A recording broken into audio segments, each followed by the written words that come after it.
When you're starting up with a new website, you need to choose a domain name. So with the domain names that you have on offer, there is a near unlimited supply. A lot of the good ones are taken though, and so what you need to do when you're choosing a domain name is choose the right one for your website.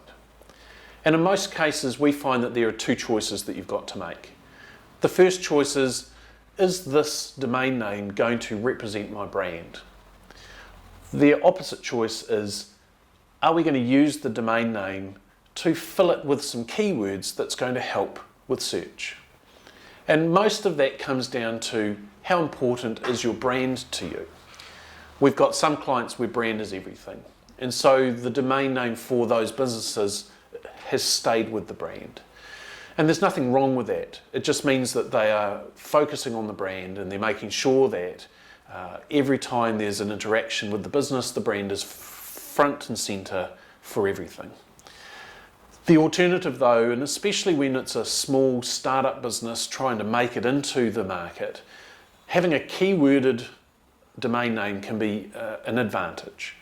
Part of the reason is that Google will use the keywords in the domain name to actually help categorize and rank your website. And so if you've got a domain name that has those keywords embedded in it, that's going to be an advantage.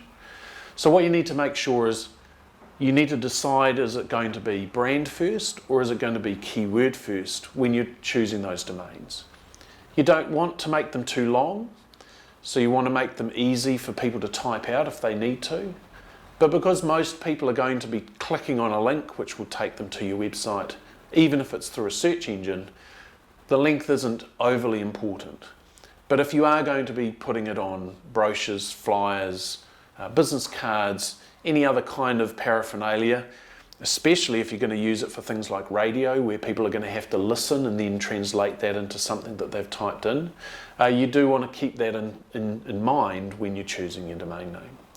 So there are a number of things that you have to take into consideration, but the key thing is it going to be brand related or keyword related?